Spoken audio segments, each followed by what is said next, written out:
Welcome to The Celebration, a place for leadership, inclusion, and expression. Let's snap it up for living the best version of ourselves. Greetings, everybody. Welcome. I am Tom Earl, joined by the amazing, the brilliant Kyla. How's it going, Kyla? Hi, Tom Earl. It is going well. How about yourself? I'm doing wonderful as always. Thank you. How would you introduce yourself? If people were to ask, your elevator pitch. This is who I am. What would you say? I am a cat enthusiast. Nice. I am a big a Facebook jail frequenter. I have frequent on Twitter by racist trolls. Oh my goodness. Poet as well. I do dabble in poetry for a living. So wonderful. And okay, you say poetry for a living. Break that down for me. What does that mean? I basically am able to actually perform at colleges for a living. I perform at colleges mostly. I go do an hour of poetry at colleges and storytelling and jokes and stuff, which is all over the country. So it's not as glamorous as people think that it is. And it is. It has its moments. It does, but for the most part, it is a pretty rewarding job for the most part. So it definitely has its moments. So, what would be a high moment and a humorous or low or one of those type of moments that you'd be willing to share with us? Well, the high moments are when the pay is good. The pay is real good. I mean, the pay can be substantially life-changing at times. Wonderful. But when it is not, and it's not something where you can stop and have a regular job in between, even though you only work, 30, 40 days out of the year, you can't necessarily stop and have a regular job if it's a bad year. It's kind of like you balance, what should I do? So it definitely has its years where I have been, struggling to eat, but it's definitely had years that I'm like, and more importantly, I like it. It's weird when you go to the schools, and I'm very big on social media, but I don't have like YouTube stuff up. I'm very horrible at marketing myself. Like, it's just really bad. But when the kids know your poems and they get excited to see you, that's always off-putting. Oh, because you don't anticipate that whatsoever. Sometimes you go to these schools and you're like performing in a lunchroom and it's super humbling and you're like, God, I want to die now. Like while they're eating?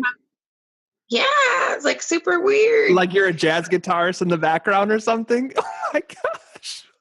And perform, like your poems are really like heartfelt too. So just put it out there while like someone's eating. You want your potato.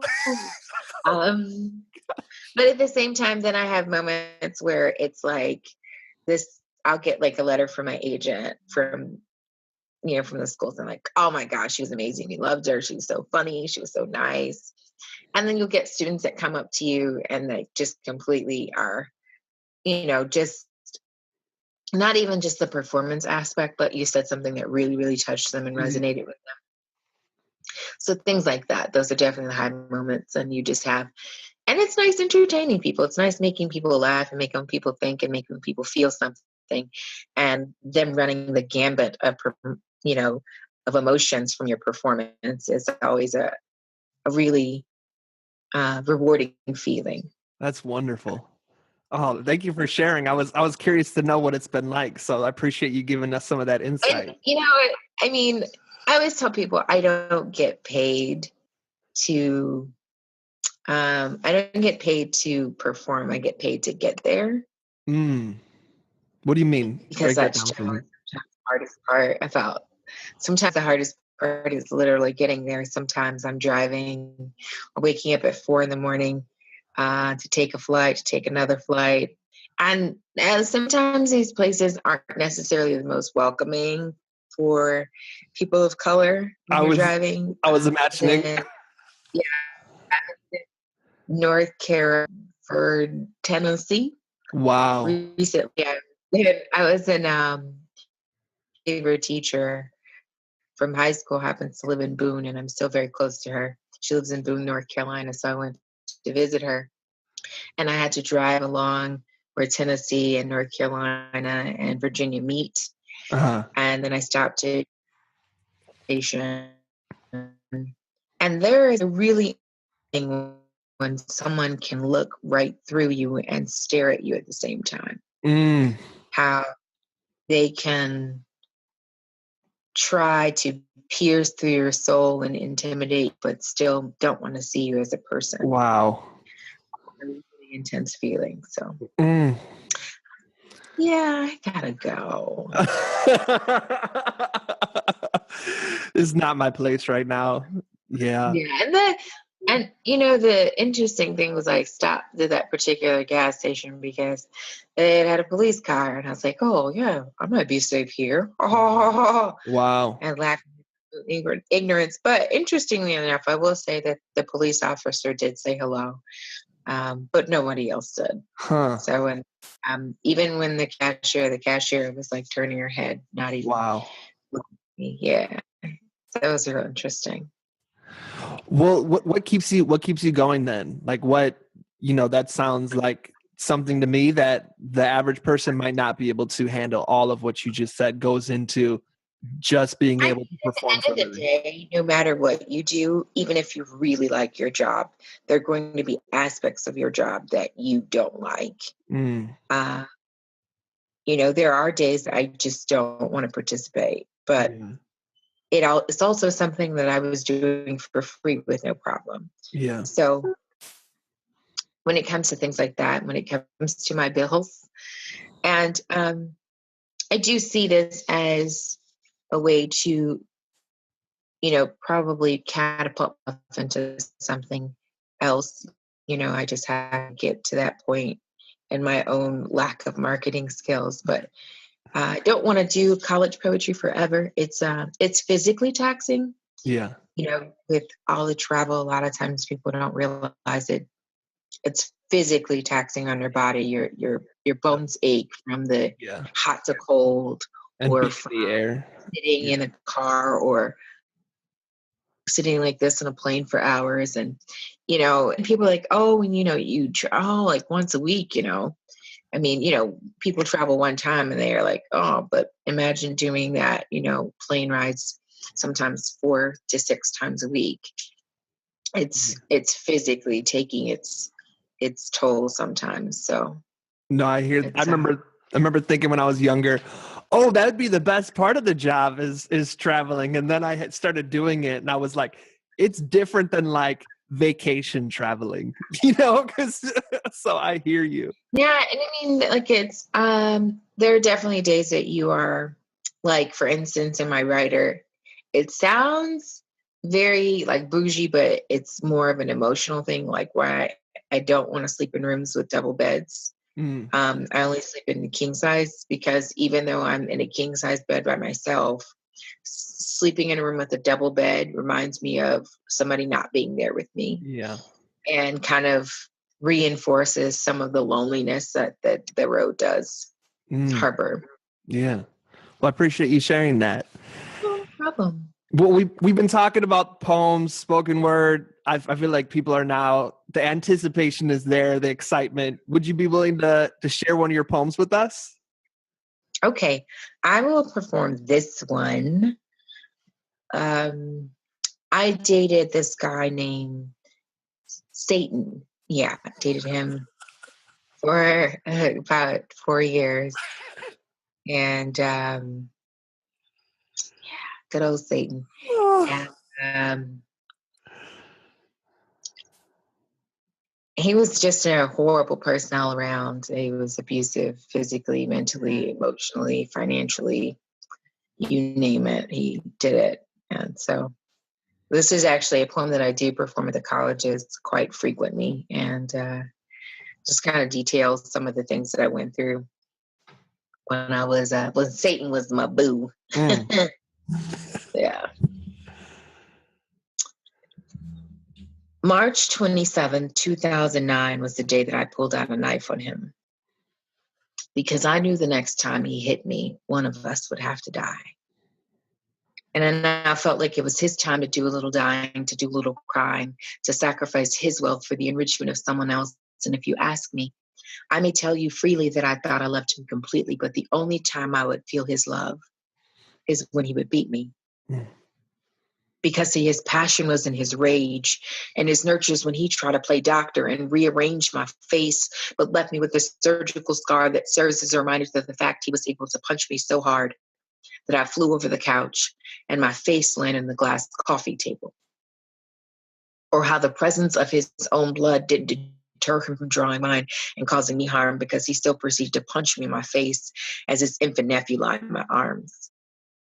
And while he was giving physical bruises, he also left me with emotional scars, and they say that I'll heal everything in due time. Well, maybe the judge should have given him a little more, because I still have nightmares gasping for air if I tried to cut short mine. Yeah, it could be so convincing. Like, he even had me thinking, well, maybe I fell and he didn't trip me, or maybe I bumped into the refrigerator and it didn't hit me, or how he would pour me with sob stories like, baby, I won't do it anymore.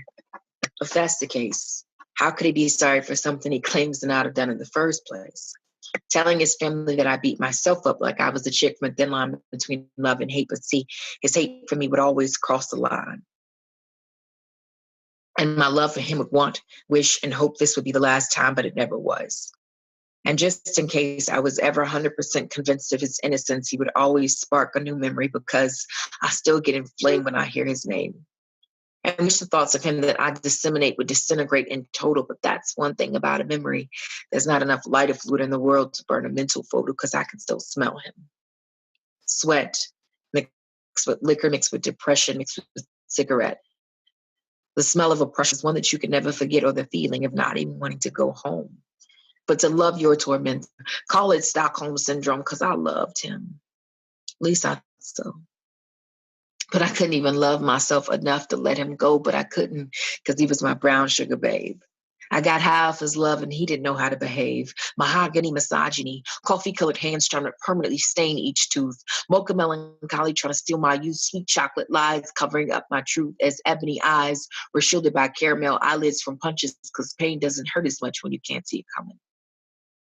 Bruises with rainbow-colored hues, because marks are a little harder to feel when you incorporate verbal abuse, because blood always comes out a little thicker when it's forced, and tears always taste a little salty when they're yours, and sex always loses its pleasure when it's coerced, and dying feels just a bit easier when you're being killed by someone you adore.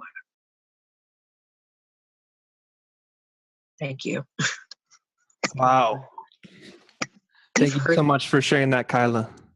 What'd you say? You've heard that poem before. I have, but it's different when it's just me and you looking at each other while you're performing versus in an audience. You know what I mean? So thank you for sharing that. Mm-hmm. Well, thank you for having me. Yeah. What, if you don't mind me asking, like, what is it like sharing a poem like that?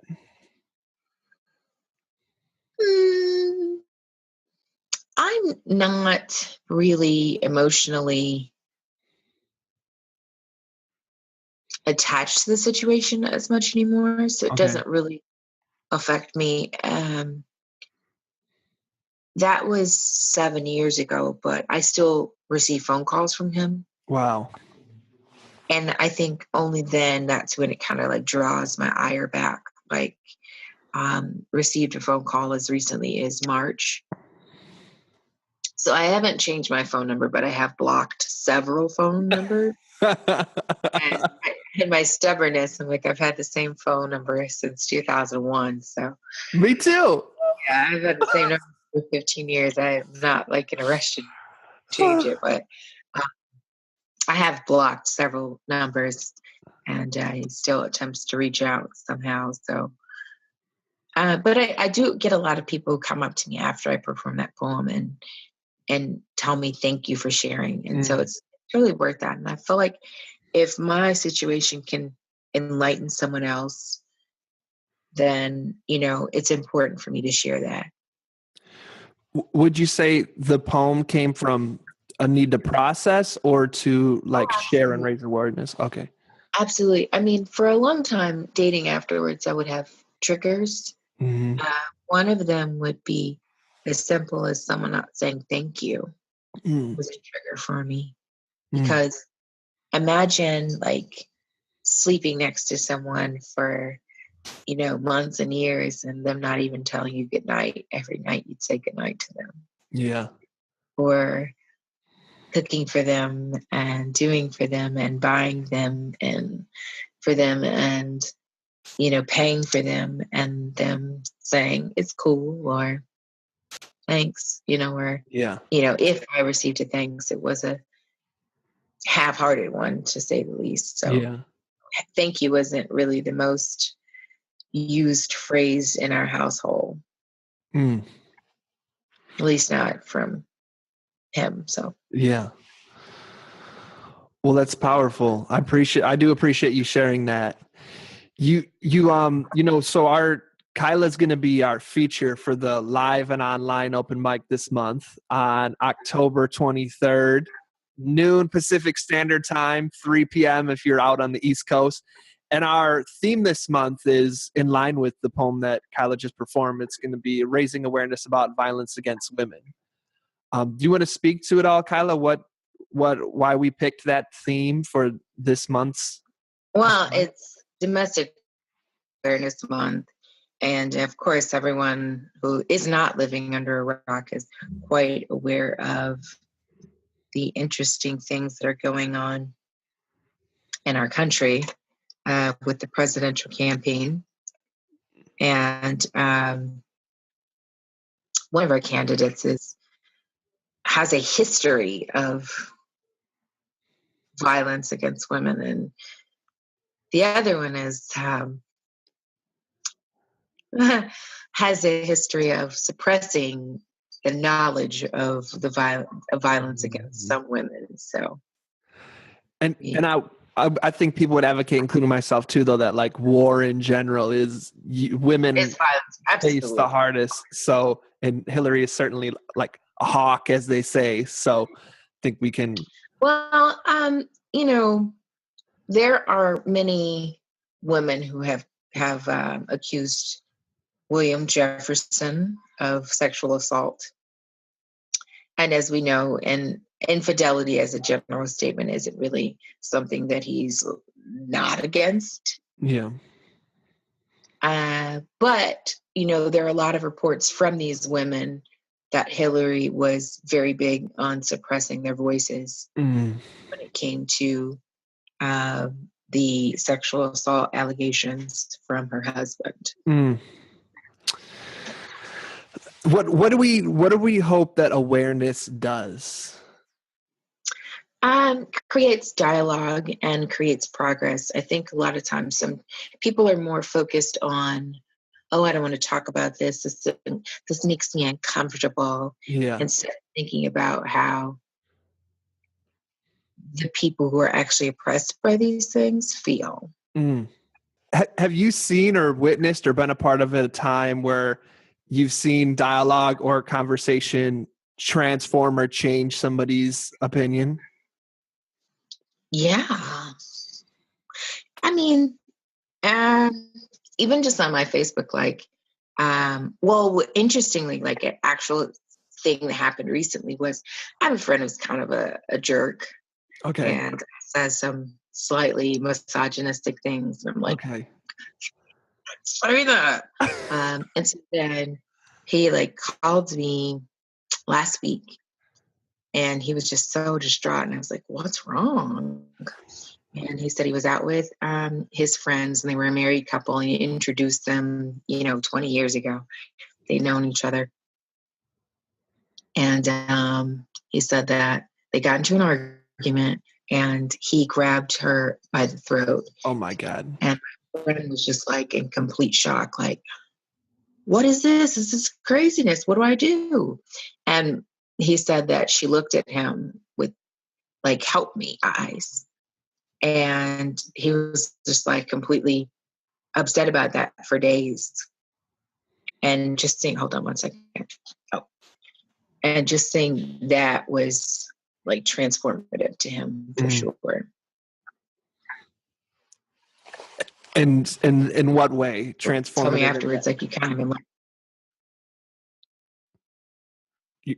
I don't think he realized how serious violence against and prevalent violence against women is until that moment, until he was witnessing it from people he had known and loved. And it was real to him. And then I even have like somebody from high school,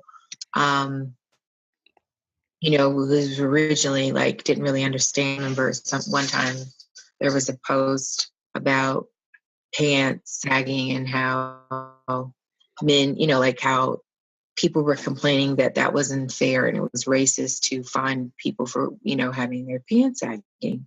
And she was like, oh, that's so stupid, blah, blah, blah. And I said, well, what is illegal about that? Yeah. And so then, you know, it was like, oh, you know, you don't care, blah, blah, blah, you know, you're just, you know, making stuff up, you know, the whole, like, you're being sensitive. And I said, no. And so somebody was like, well, Kyla, you think that they should wear their pants like that? And I said, no, that's not what I'm arguing for. But we all know that at the end of the day, the group that's being targeted and the group that's being targeted so as to have to pay fines, and when they can't afford to pay the fine, they're put in jail and increasing, you know, industrial prison system. And I was like, it's not about the pants. It's about them having to pay for something that's not a crime. Yeah. And two, the group that's being targeted, like, black kids can't wear their pants like this anymore, but we can say which group wears their pants like that the most, and we can target that group. And so just over time, just seeing her, like some of my posts that are about the plight of Black people in this country a little more, something like that, stuff like that. And then there's just some people that I've seen, like I went to a pretty white high school, and some of the kids that I went to school with, like one drove his dad's Corvette to school. Wow. Some kids had Lexuses. So that wasn't like completely unheard of. So it was a pretty affluent place. And a lot of times people think that because they have money, that everybody can have money. And that their experience is everybody's experience. And that's just not realistic. And so people just have this very myopic view of how success and struggle work. I had one girl, I wrote this long post about white privilege, and she assumed that the whole post was about her, even though like the first paragraph was about her telling me that if we just ignore racism, it will go away. And wow. I was like cancer? And so I wrote this long post, and she assumed that the whole thing with her. And I said, I've told you explicitly, this was not about you. And I said, in fact, that is the personification of white privilege. There it is. You think that I would sit and write 5 paragraphs about you and then turn around and say it's not about you. At the very least, if I were going to write 5 paragraphs about you, which I wouldn't, at least give me the decency to know that I would acknowledge that it was about you. And then not say that she's privileged, but when the only job you've ever had is on your boobs, when that's the only job you've ever had is boobs, you're privileged. And that's reality. That's the only job she's ever had, is a tit job.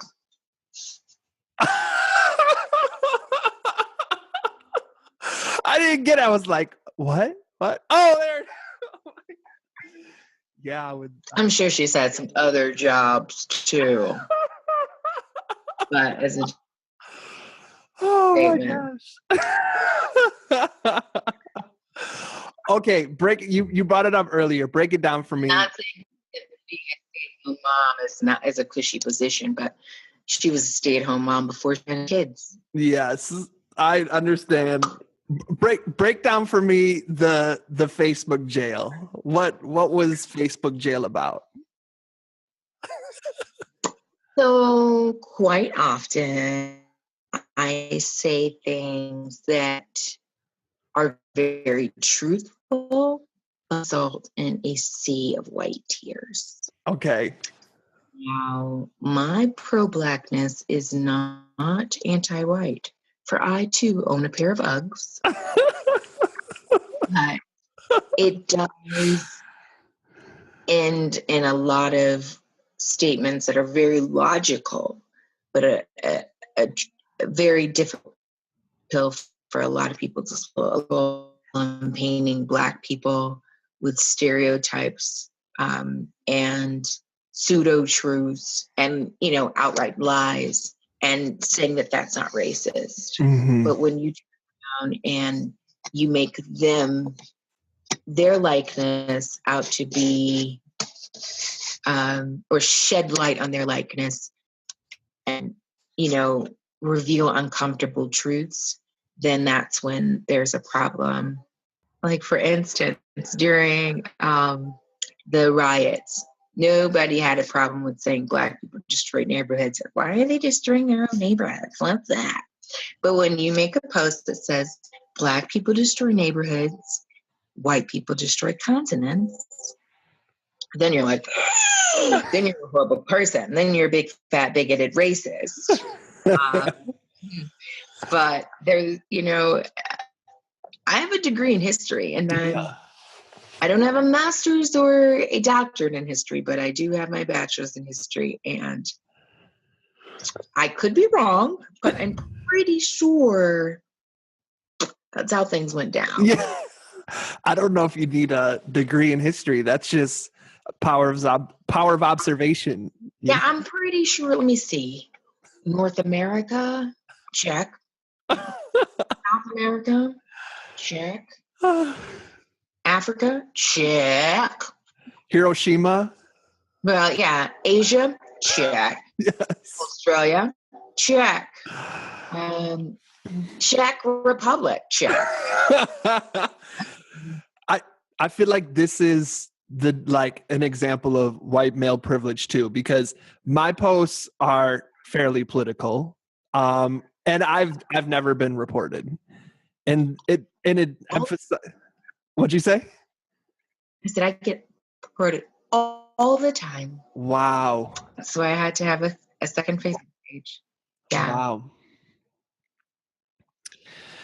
So are you out of Facebook jail? Is there a way to let them Facebook know that, hey, this is because of I've circumvented it by having additional pages. So I have an additional page, and that seems to be working out for now. So I have about 10 more days in the clink in my big page, which days. Wow. That's been interesting. I guess, so what keeps you still wanting to be a part of social media with all the haters and the all the obstacles they put in your way? What keeps you moving? What keeps you sharing your, I love your social media. I was telling somebody I was so excited to do this interview.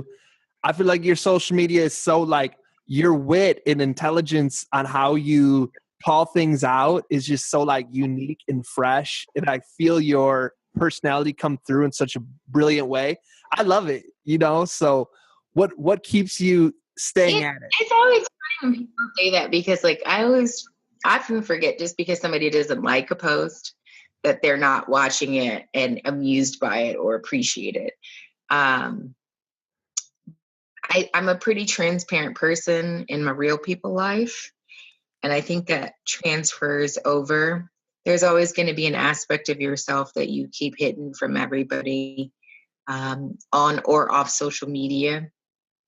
But for the most part, I'm pretty transparent in both of those aspects. And it's just knowing how, hey, it's almost like the teacher mentality, like, this is logic and I want you to experience it and I'm trying to give you something. Yeah. And you're not accepting it. You're being stupid, but I just want to give you logic. I mean, I have days definitely not correct about everything, but I always try to approach everything with a really logical, balanced view of things. And I have some things that I'm just very vehemently opposed to and very vehemently pro. But as a general statement, I try to approach everything with logic. But I'm also a very passionate person. And when those powers collide, it's like in steroids. It's like, would you really say? interesting. I'm sorry, I didn't mean to interrupt. Did you have anything else? Oh.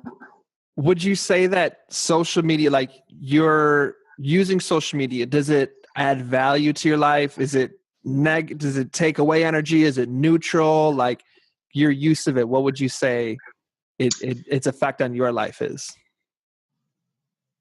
I think it's built an accidental audience, whereas it was just initially nothing extra, and then people started following my posts. And I was like, and then people start stealing my posts. Wow. Which Really? is always, oh yeah, I've seen my post unreposted,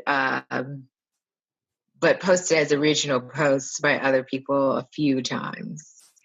And that's always interesting. I had one guy who was just stealing like a whole bunch of them. And then he was like, I'm just looking back by my post was like this 2015 and I am hilarious. And I was like, really? Sorry. Yeah. But he was like, and I was like, you've really taken my like numerous statuses from me and didn't have the intelligence and wit enough to at least customize the post so that I wouldn't see them. Wow. So, there was there we go. Friend behind me. Can you see the tail? Yes, I did. Would you like to say hi, Caboodle? This is Yay. This is a friendly boy. Hi. Oh, that is such a beautiful cat. Yeah, he's a tiny guy. He looks big right there, but he's not the biggest guy ever. But he's a complete sweetheart. This might be a Captain Obvious question. What influence do you think the combination of sexism and racism has on like people stealing your posts, reporting you, like this? What do they call it? Vehemency? Is that a word? Like that comes out?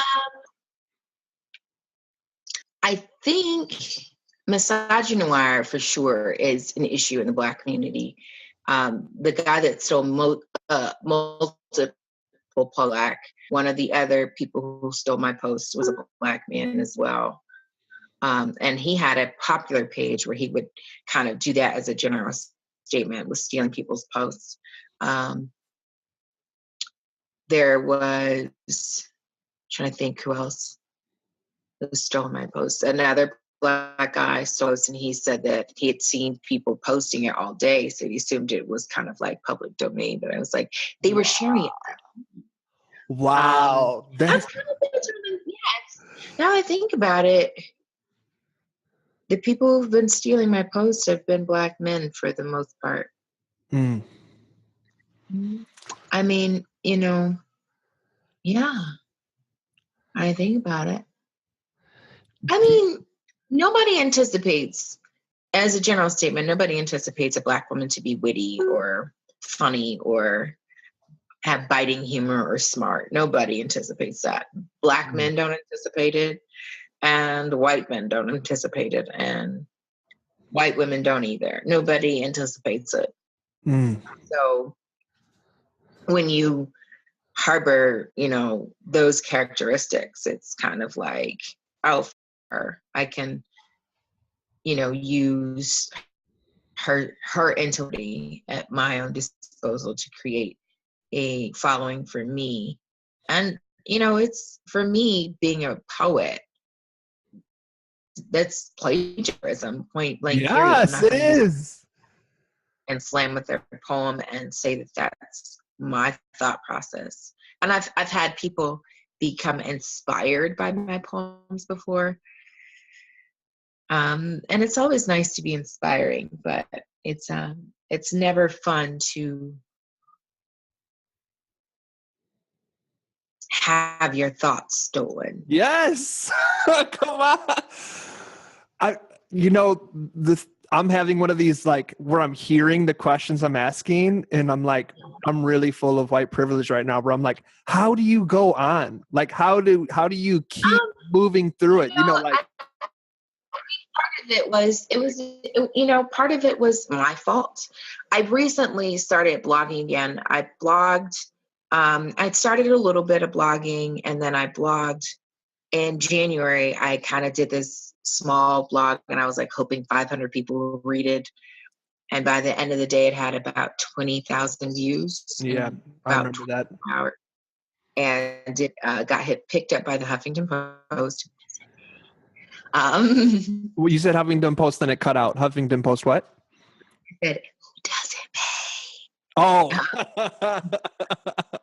But it got picked up by the Huffington Post, and God, you stink. Oh, sorry. Hold on. Cat fart or something. He's cute. He is a stinky cat. Cat, smelly cat. Oh, I tasted it a little bit. Don't taste. Breathe through your shirt. It's so good. But no, after that, I was kind of very reticent to write for a while because there's a lot of backlash. You say something bad about, the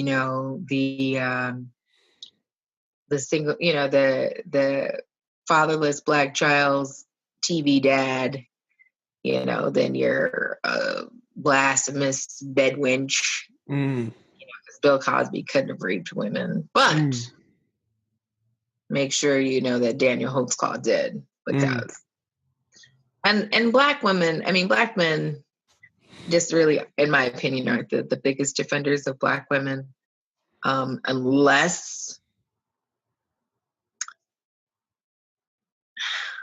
it's kind of like, unless it's almost for show, if that makes sense. In Daniel Holtzclaw, there was some defense of Black women for sure. When it came to Bill Cosby, there was not defense of Black women, and all it was, he couldn't rape all those white women, but some of the women that he did rape were women of color. So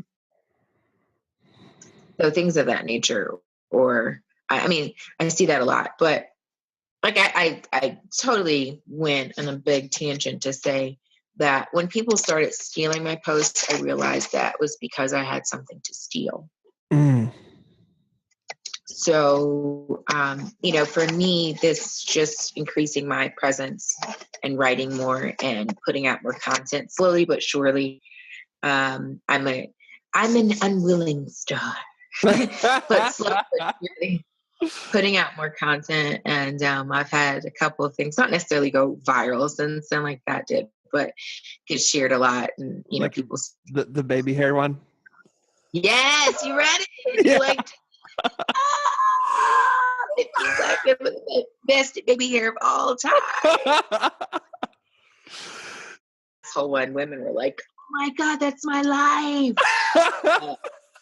When it came to dating a nice asshole.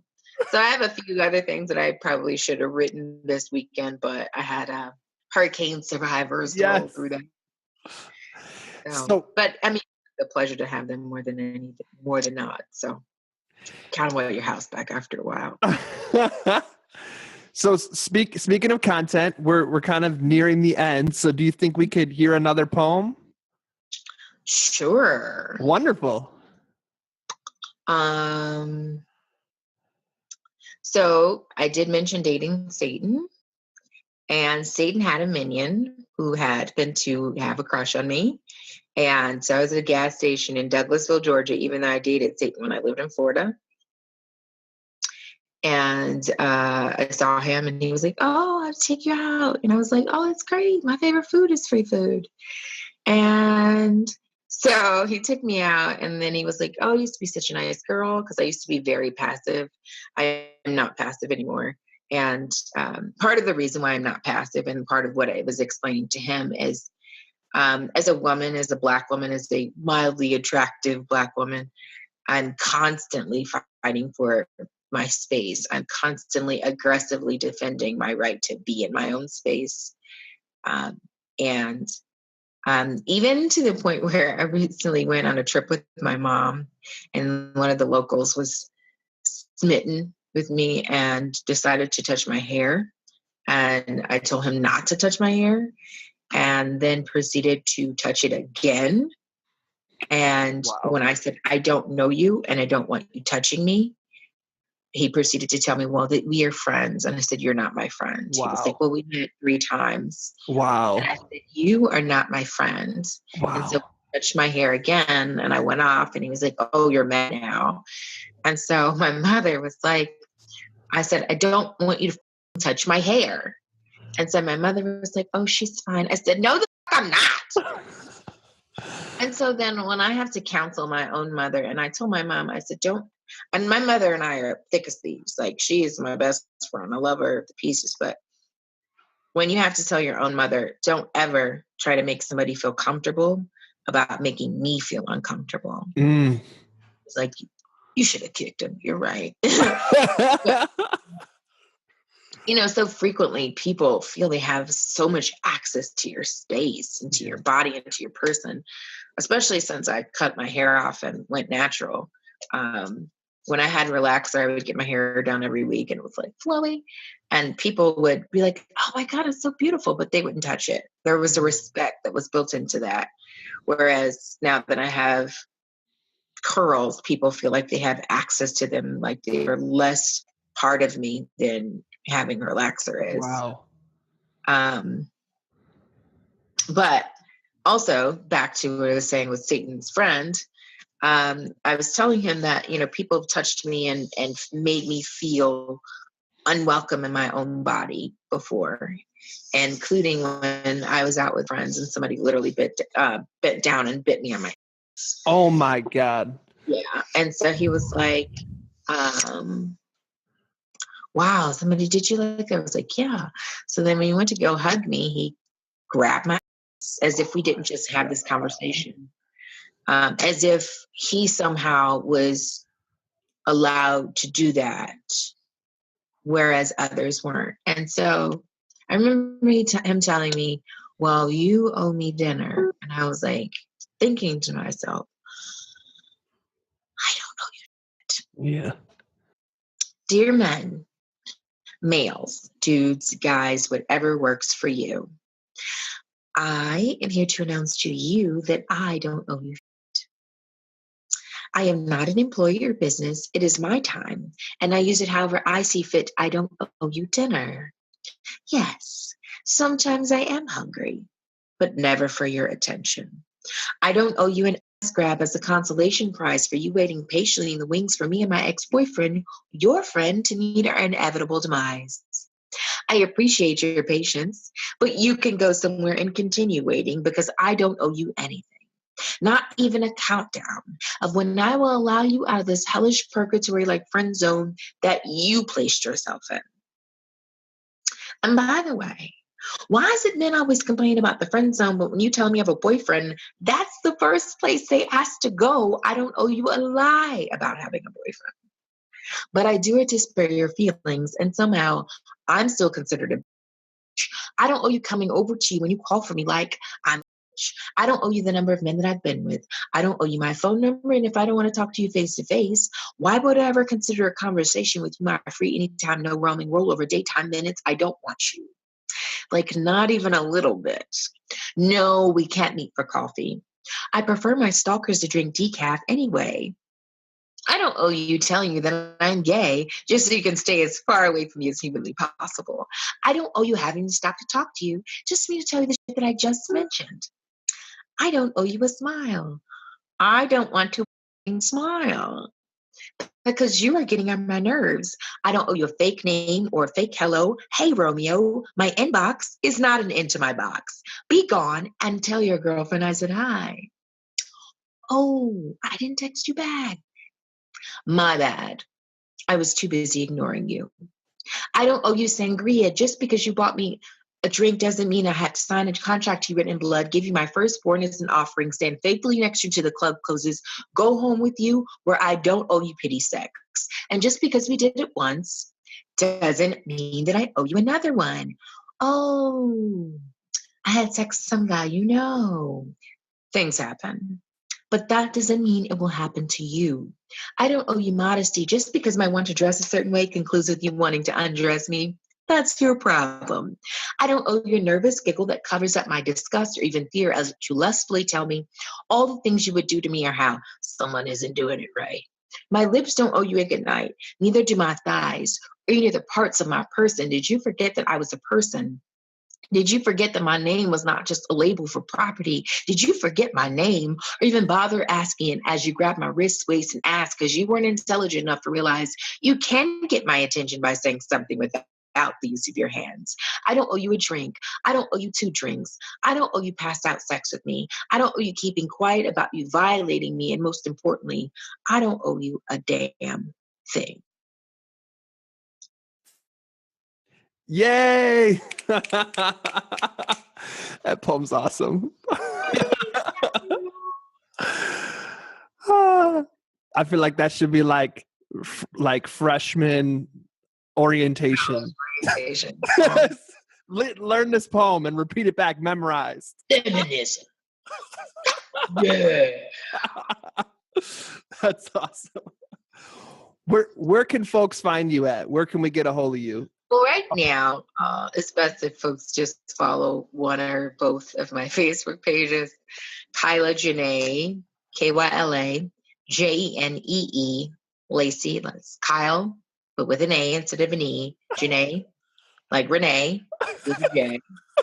Lacey, like underwear. Wonderful. And what about Instagram, right? Oh, and my other one is Kyla. Yes, it's me. One word. Yes, it's me, because I had to prove people that it was me, Lacey. My Instagram is frequentfly_her. It's like frequent flyer if you say it fast. Perfect. Or we'll and have my Twitter is Kyla_Lacey. Okay. And we'll and have my cat trying to get me to touch his. We'll have all of that in the show notes, or it's going to flash up on the screen so folks can go ahead and follow you. I highly recommend it. Kyla's a genius, and it comes through in her social media. So be sure to do that. We are going to... What'd you say? And I do my own eyebrows. I don't know how they look right now, but... Amazing as always, at least from the times I've seen. Keep going. You're so crazy. We will have the live and online open mic October 23rd. That's a Sunday. Noon if you're on the West Coast. 2 o'clock if you're in the Midwest. 3 p.m. if you're on the East Coast. 8 p.m. if you're in London. So you can join us live from anywhere in the world with your phone, tablet, computer, anything. You can call in on the phone. And it's going to be a writing workshop, as well as Kyla is going to have a featured performance. You're going to get to hear more genius stuff from her. Hit her up on... What'd you say? I got to make sure. I got to plan my flight around it. 3 p.m. if you're on the East Coast. Okay, I have to plan my flight around it. Okay, yeah, 3 to 5. Okay. Okay. All right. We talked about this. Okay. Kyla will be there. She might be on the way to the airport, but she will be there. So, Kyla... yeah, I have to... Go ahead. Oh, I was going to thank you so much. It was an honor. I feel like, I had all these aha moments, and I really appreciate... I appreciate all that you do, your poems, all that you do in the world. So thank you so much for sharing your energy, your time, your artistry with us. Well, thank you for having me, and goodbye, everybody, and farewell, and take care. and all that good stuff. Yes, indeed. Thank you very much. And be sure to follow me at TomRealArtist, TomReal.com. You know I'm not hard to find. As always, wishing you peace and blessings.